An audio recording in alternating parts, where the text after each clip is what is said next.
안녕하세요. 남편과 작년에 헤어진 30대 여성입니다. 결국 팔은 안으로 굽는다더니 언제까지 제 편일 줄만 알았던 남편이었는데 역시나 별 수 없대요. 남편과 저는 지인의 소개로 만났습니다. 당시 남편은 저와 마찬가지로 중소기업에 다니던 평범한 회사원이었어요. 첫 만남부터 대화가 잘 통했던 저희는 금세 연인 사이로 발전했고 1년 반이란 시간 동안 어느 다른 연인들처럼 울고 웃으며 연애를 했네요. 그러다 제 나이 31에 남편에게 프로포즈를 받았습니다. 하지만 프로포즈를 받고 저는 기뻐할 수만은 없었어요. 그건 바로 제가 처한 가정환경 때문이었지요. 저는 편모가정에서 자랐는데 얼마나 많은 사람들이 편모가정에 대해 선입견을 가지고 있는지 잘 알고 있었거든요. 그래서 연애하는 내내 남편에게도 차마 털어놓지 못하고 있었고요. 하지만 프로포즈를 받은 이상 계속 숨길 수만은 없겠더군요. 결국 하루고 이틀이고 프로포즈에 대한 대답을 미루다 결국 술의 힘을 빌려 남편에게 제가 편모가정에서 자랐다는 사실을 털어놓았습니다. 하지만 남편의 반응은 의외였어요. 편모가정이건 편부가정이건 그게 결혼하고 무슨 상관이냐는 식이더라고요. 그게 제가 원해서 된 것도 아니고 제 잘못도 아닌데 왜 그런 걸 걱정하느냐면서요. 그러면서 덧붙이기를 어머님 아버님도 그런 편견 같은 건 없으신 좋은 분들이라며 저더러 너무 걱정하지 말라대요. 하지만 남편의 예상은 보기 좋게 빗나가 버렸습니다. 역시나 아니나 다를까 저는 어머님의 거센 반대에 부딪히고 말았지요. 어머님께서는 여자 혼자서 애를 키웠다는 사실이 다른 사람들은 어떻게 생각할지 몰라도 당신 눈에는 그다지 좋게만 보이지는 않는다며 찝찝해서 싫다는 표현을 쓰시대요. 생각지도 못한 어머님의 배려 없는 말씀에 너무 속이 상한 저는 저도 모르게 그만 눈물을 보였습니다.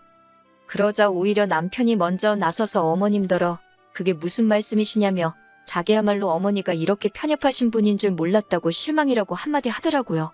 그러자 이번엔 아버님께서도 길거리에 멀쩡한 여자애들이 널렸는데 어디서 데려와도 하자 있는 애를 골라왔냐고 그제서야 순간 망치로 뒤통수를 한 대 맞은 듯 왜 이렇게까지 제가 인격적으로 모욕을 당해야 되나 싶더라고요.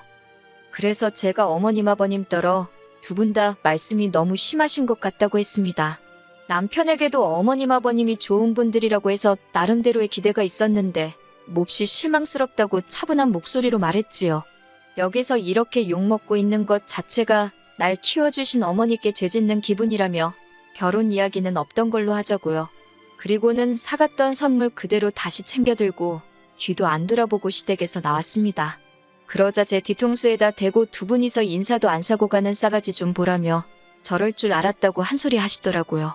그마저 받아칠까도 생각했지만 이내 그럴 가치도 없다 싶어서 깡그리 무시해버렸어요. 택시를 잡기 위해 길에 서 있는데 어느샌가 따라 나온 남편이 저를 붙잡았습니다. 자기가 무조건 미안하다면서 자기도 자기 부모님이 그러실 줄은 꿈에도 상상하지 못했다나요? 그러면서 저더러 참으라고 안 하겠다, 이해해달라고도 안 하겠다 하지만 결혼은 자기랑 하는 거지 시부모님이랑 하는 게 아니지 않냐며 자기 하나만 믿고 따라와 줄 수 없겠냐 그러더라고요. 그렇게 말하는 남편의 눈빛과 목소리에서 진심이란 걸 알 수 있었지만 이미 상처 입은 제 마음이 쉽게 풀어질 리 없었지요. 저는 다시 한번 이별을 고하고 택시에 올라탔습니다. 그리고 며칠 후 주말이었어요. 남편으로부터 오는 연락도 모두 무시하던 중이기도 했고요. 벨소리가 울려 나가보니 남편이 서 있더라고요. 저는 친정어머니랑 둘이 있었는데 친정어머니는 어느 정도 상황을 다 알고 계셨거든요. 친정어머니께서 그래도 여기까지 왔으니 문은 열어주라 하셔서 문을 열었습니다. 그랬더니 남편이 아무 일도 없었다는 듯 과일 바구니랑 꽃다발을 내밀면서 보고 싶었다 그래요. 처음에는 천연덕스러운 그의 모습에 기가 차서 어이가 없었습니다. 그런데 이윽고 남편이 저희 어머니 앞에 무릎을 꿇더니 그날 일은 자기가 다시 한번 사과하러 왔다며 정말 죄송하다고 하대요. 자기 부모님이 그렇게 막무가내로 나올 줄은 몰랐다면서 장모님이 자기 좀 도와달라나요? 남편이 정말 저러다 땅을 파고 들어가겠다 싶을 만큼 머리를 푹 숙이고 연신 죄송하다 해대니 솔직히 마음이 너무 아프고 흔들리더군요. 그리고 남편이 돌아간 후 왜인지 눈물이 하염없이 쏟아지대요.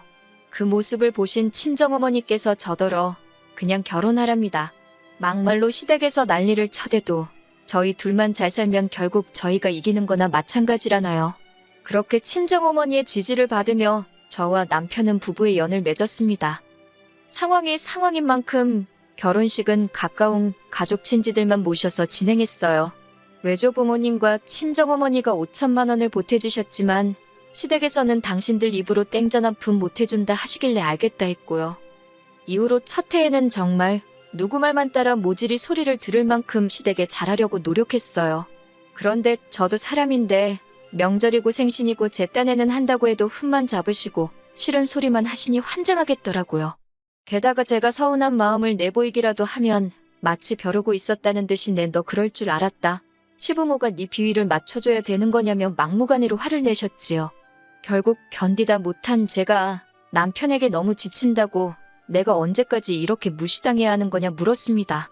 그리고는 지금이라도 당신 놔줄 테니 어머님 아버님한테 가서 그 집 아들로 살라고 했지요. 그랬더니 남편이 앞으로는 시댁에 내려가지도 말잡니다.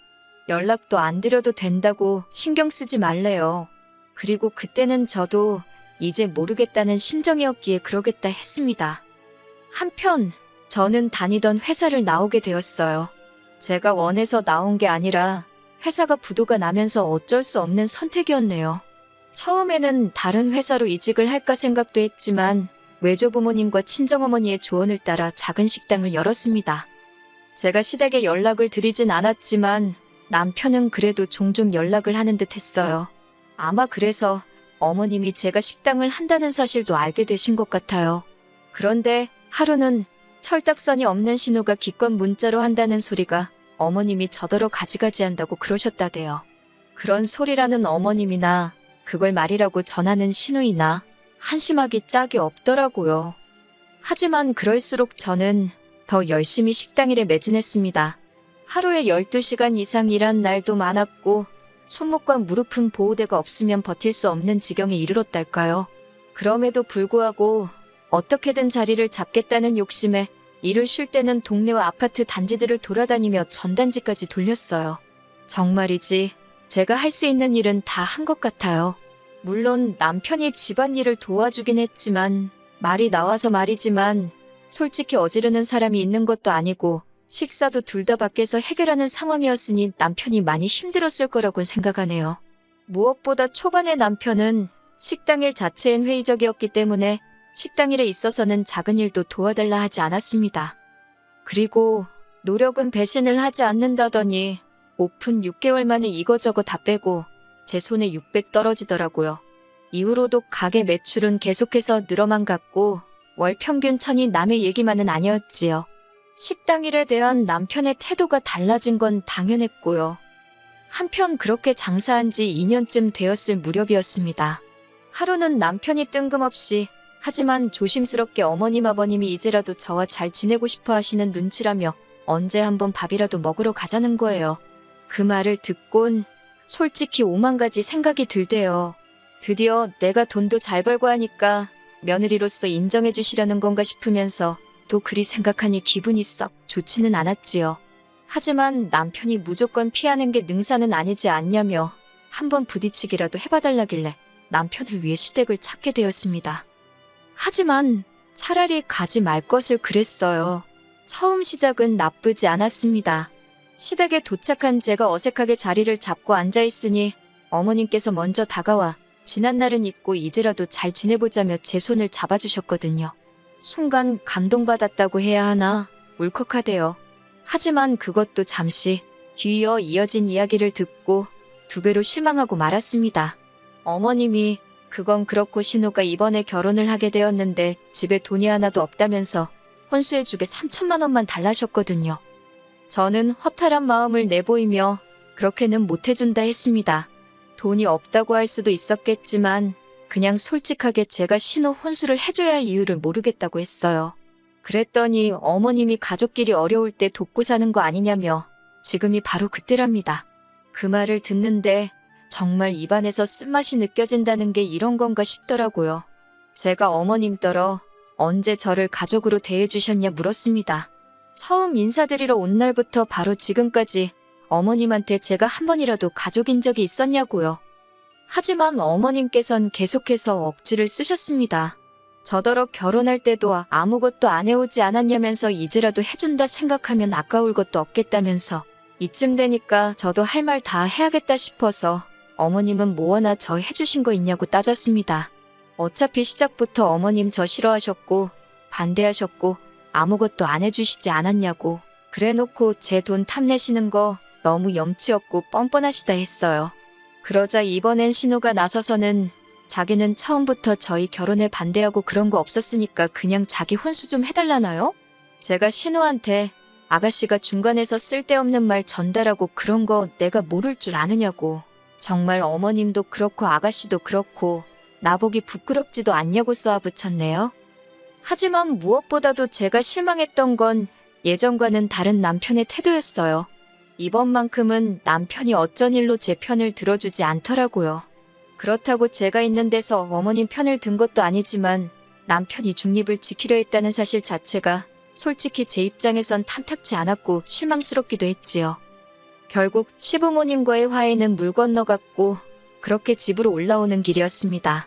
아까부터 아무 말도 없던 남편이 저더러 이 정도 했으면 된 거 아니냐고 그래요. 무슨 소리냐니까 어머님 아버님이 결혼할 때 반대해서 제 가슴에 한이 맺힌 건 알겠지만 이제 우리 먹고 살만해졌고 시간도 많이 흘렀는데 이참에 해달라는 그깟 3천만 원 해주고 서로 잘 지내면 안 되겠냐 그러더군요.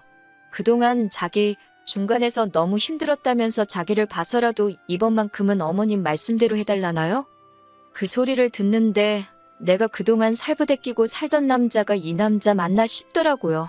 제가 진심이냐 물으니까 자기가 그동안 처가에 잘하지 않았냐고. 그러니 이번만큼은 저도 한 번만 참아달라나 어쩐다나. 결국 이튿날 제가 남편더러 그냥 이혼하자 했습니다. 부부의 연을 맺은 지 3년 만에 제가 남편더러 집에서 나가달라 한 거예요. 언젠가 시부모님으로부터 진짜 며느리로 인정받으면 혼인신고를 하려고 했는데 그 순간만큼은 인정해주시지 않은 게 그게 그렇게 감사하대요. 그리고 지금은 남남이 된 지 어느덧 반년이 지났습니다.